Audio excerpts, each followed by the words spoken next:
Enūma Eliš retranslated for accuracy. Retranslated by Phil Rocko Williams. Opening note. For my new project I'm analyzing and retranslating old cuneiform translations. My first project starts at the beginning. Please note that some of my translations may sound odd due to ancient translations being copyrighted.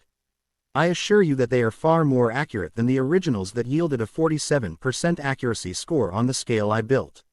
My upcoming book will pinpoint every flaw I found. This is but a small attempt at contributing to the truth of spiritual history.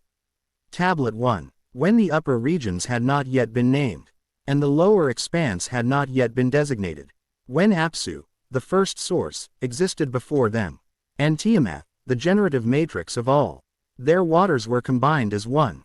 Before pasture had taken shape or reedland appeared, when no gods had yet emerged, unnamed and without assigned functions, then gods arose within that undivided state. Lamu and Lahamu took form and were identified. As cycles lengthened and generations advanced, Anshar and Kishar came into being, surpassing those before them. Their days extended, and Anu emerged, their offspring, equal to Anshar in stature. From Anu came Nutamid, vast in understanding, surpassing all in strength, without rival among the gods. Yet Tiamat and Apsu were unsettled. Their condition was disturbed, their order disrupted. The movement of the younger gods was excessive. Their activity allowed no rest. Apsu spoke to Mummu, his counselor, saying that he could not find stillness by day or ease by night. He proposed to dismantle their course of action, so that quiet might return. Tiamat reacted with agitation and voiced her resistance, rejecting immediate destruction. But counsel was given, and the plan advanced. What followed altered the balance. Ea perceived the scheme and acted with knowledge. Apsu was rendered powerless, and Mummu was restrained. When these events were made known, Tiamat assembled resolve. She organized forces and shaped defenders, establishing Kingu among them as commander. Authority was vested in him, and the tablets governing command were placed upon his person. Thus the alignment of powers shifted, and preparation for conflict was set in motion. Tablet 2. Tiamat intensified her preparations, and directed her efforts against the gods who had come forth from her. In response to the loss of Apsu, she organized her resolve. These matters were disclosed to Ea, who received the report and was unsettled. He reflected, and after time had passed, he set his course toward Anshar, his progenitor. Standing before Anshar, Ea recounted the plans that had been set in motion. He spoke of the alignment of gods at Tiamat's side, of their coordination and readiness without pause. He described the forces she had assembled, beings shaped for confrontation, equipped for endurance and attack. He reported that among those aligned with her, Kingu had been elevated, positioned to command the host, to signal advance and direct engagement. Authority had been placed upon him, and the instruments governing command were entrusted to his keeping. From that position, he issued determinations among the assembled gods. When Anshar received these words, his composure was shaken. He deliberated and lamented the imbalance that had arisen.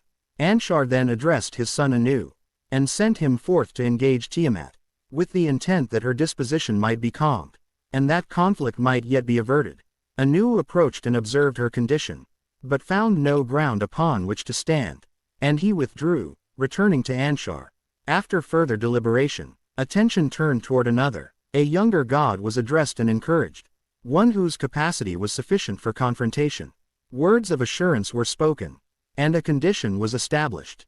If victory were achieved and balance restored, then supreme authority would be confirmed, and the power to determine outcomes would rest with him. The proposed champion accepted this charge, and requested formal recognition of the agreement. An assembly was to be convened, and authority centralized through his word, unchangeable once established. Thus the terms were set, and the path toward open conflict was fixed. Tablet 3. Anshar addressed his messenger, and instructed him to approach Lamu and Lahamu. He was to summon the gods, and arrange their gathering for deliberation and feast, so that determination might be established for Marduk. Gaga set out and delivered the report entrusted to him. He recounted the consolidation undertaken by Tiamat, the alignment of gods at her side, the preparation of forces, and the delegation of command to Kingu, to whom authority and governing instruments had been assigned.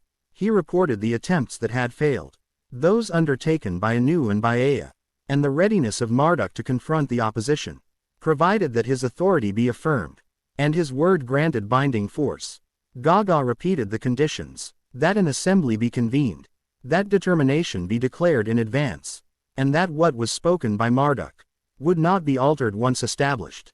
Lamu and Lahamu received these words, and the assembled gods responded with unrest.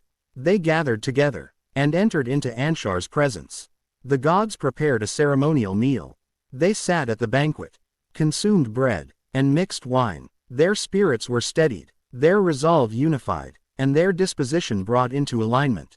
Within this state of accord, they decreed determination for Marduk, appointing him as champion, and granting authority in advance of conflict. Thus sovereignty was ritually transferred, not through conquest, but through collective decree. Tablet 4. A chamber was prepared for him, and before his progenitors he took his seat as ruler. They addressed him, confirming his authority, granting him command whose force would not be annulled, and placing within his charge the power to elevate and diminish. They affirmed him as champion, and entrusted him with sovereignty over the totality.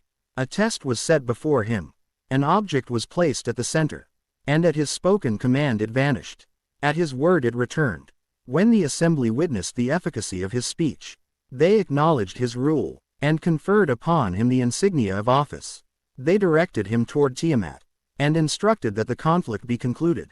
Marduk armed himself, selecting weapons appropriate to the task. He assembled the winds, positioning them to confine and obstruct, and advanced in his chariot toward the opposing force. When he approached, he assessed the alignment of Tiamat and Kingu. The cohesion of her forces faltered, and uncertainty spread among those arrayed with her. Tiamat addressed him, asserting her position and rejecting his claim. Marduk responded, charging her with elevation of a rival authority, and with organizing opposition to the assembled gods. He called for engagement. They advanced toward one another. Marduk cast his net and released the winds. As Tiamat opened herself to confront him, the winds entered and constrained her. He struck, overcame her resistance, and ended her command. Her assembled forces fled and were captured. Their weapons were taken, and they were confined under restraint. Kingu was seized, deprived of the governing tablets, and placed among the subdued. Marduk then turned to the body of Tiamat. He divided it with deliberate measure. From one portion he established a covering above, fixing boundaries and appointing guardians. To regulate the flow of waters, he surveyed the regions, and assigned dwellings and domains. He founded a structure corresponding to the deep, and installed Anu, Enlil, and Ea within their respective spheres. Thus the framework of the ordered world was set. Tablet 5. Marduk established stations for the great gods, and fixed the stars as ordered representations. He structured the year and divided it into measured segments, assigning stellar groupings to the months. He established a central station to regulate their limits, so that none would deviate or wander. Alongside it he positioned the domains of Enlil and Ea. He set gates at the outer boundaries, and reinforced them with bolts to either side. At the center he fixed the zenith. He assigned the moon to govern the night, and entrusted to him the reckoning of days. He instructed him to maintain his cycle continuously, to appear at the beginning of the month, and mark the progression of days by measured phases. At the midpoint he was to stand in opposition, and at appointed intervals, to align with the course of the sun. Thus the movement of time was regulated, through repeated observation and judgment. Following this ordering, the gods observed the instruments Marduk had prepared. They examined the bow and recognized its function. Anu acknowledged it in the assembly, and assigned it names, including one that placed it among the stars. A station was fixed for it in the heavens, and authority was confirmed. Though the remainder of the tablet is fragmentary, the preserved lines indicate collective affirmation. Marduk is acknowledged as the one who established stability, sustained life, and set splendor in place. Tablet 6. When Marduk received the words of the gods, his resolve took form and he devised a plan. He spoke and conveyed his intention to Ea, making known what he had determined. He said that he would provide substance from himself and form a new being. He would establish humankind, placing them upon the earth, so that the obligations of the gods might be transferred and their dwellings maintained. He proposed a reordering of divine paths, so that the collective burden would be shifted and imposed elsewhere. Ea responded and considered the proposal. It was determined that one among the gods would be designated for dissolution, so that from that substance humankind might be fashioned and the remaining gods relieved. Much of what followed is not preserved. The surviving lines indicate acceptance of the arrangement and satisfaction among the assembled gods.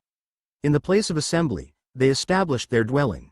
They proclaimed Marduk as benefactor and acknowledged the one who had secured their relief. In the assembly they affirmed his name and elevated his standing.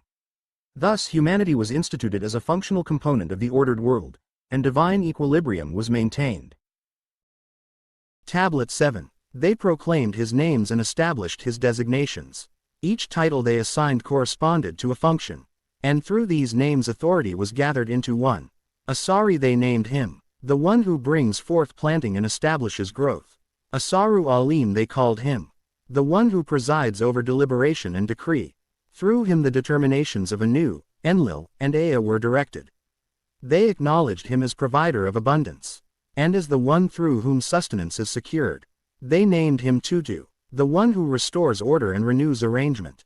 Through him unrest is calmed, and opposition is brought into alignment. They proclaimed him as the one who purifies, who moderates force, and who establishes favorable movement. They attributed to him the expansion of provision, and the increase of what is small. They named him as the one who removes constraint from the gods, who relieved them of burden, and through whose action humankind was established. To bear that obligation, they continued, assigning names that encompassed knowledge of intention, suppression of resistance, and regulation of assembly. They declared him as the one who ended opposition, and dismantled hostile plans. They fixed his jurisdiction across the 4 regions, and affirmed his role in sustaining the created order. They named him Nibiru, the one who holds the center, and maintains the paths of the stars. Through him movement was stabilized, and alignment preserved. They proclaimed that his authority should endure into distant generations, unchanged and unchallenged. Ea affirmed the elevation, declaring that Marduk's name should stand equal to his own, and that governance of decrees should pass through him. Thus the great gods proclaimed his 50 names, establishing his path as supreme. They instructed that these names be remembered, spoken, and taught, that fathers repeat them to sons, and that they remain present among shepherds, leaders, and people.